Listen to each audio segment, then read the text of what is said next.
All right, guys, so let's say you've gone through that wall sit activity and you're able to shift side to side. It's getting easier and you're ready for the next level. Well, the place that we want to get you to is to be able to do a lateral bound.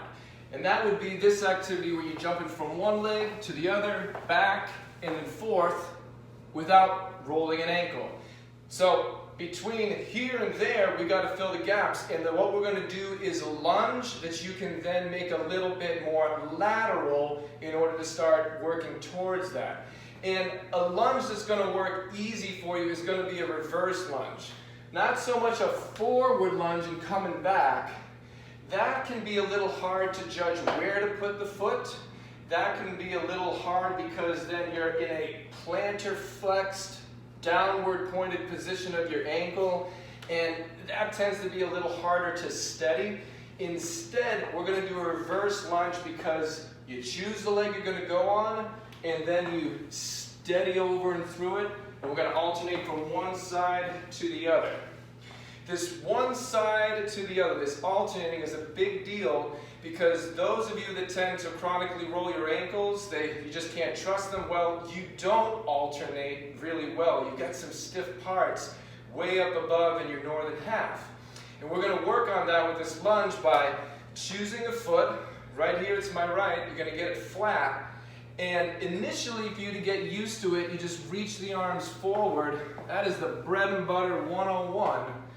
And as soon as you can, you then go opposite arm and leg. Opposite arm and leg. And from the side, it's going to look something like this, where if my right leg is forward, my left arm is reaching forward, my right one is back. Big, huge reaches as you're trying to plant and sit in to that lead leg. Now, the reason that we're reaching is because we're trying to train your hip, torso, head to shift and center over that single leg with that foot flat. And that helps to guide it. So you go down and you see my head's over that foot, my trunk has shifted over it, and then you go on the other side, my head is over that foot, my trunk is shifted over it. And you're going back and then forth, big reaches. Now, if you chronically roll your ankles, I know you're stuck in like T-Rex mode. And these arms tend to just stay kind of tight as you're doing athletic things. So, a big thing that you can do is start moving your arms more when you're doing lunges. And this specific lunge is going to be really helpful for you. As this gets easier, then you can go laterally, and I'll show you some options with that. Alright, so as that alternating reverse lunge gets easier, you can go laterally in a really great and simple way. And that's simply by allowing the other leg to step a little to the side and you to step a little bit laterally as you come up. We're talking just a little bit. And as that gets easier, then it can become a little quicker.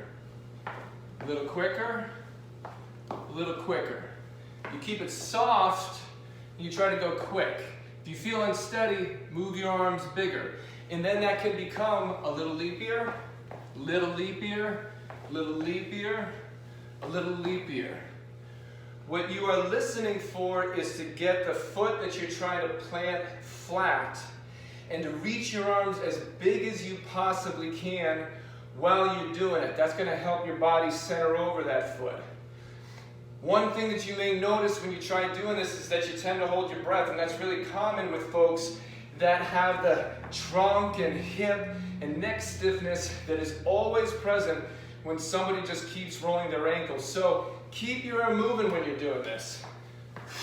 Just breathe in and out.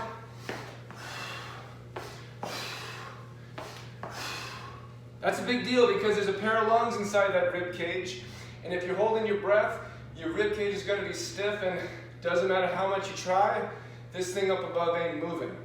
So there is a way in which you can move from the wall to a lunge, and then start going lightly side to side, working your way towards that lateral bound. Now there's plenty of the drills that you can do to fill the gaps between here and a lateral bound, and oftentimes they need to be taken on. But try this on out, see how it feels for you, reach out, ask some questions if you got them. Regardless, I hope you're well and I hope your ankles feel great.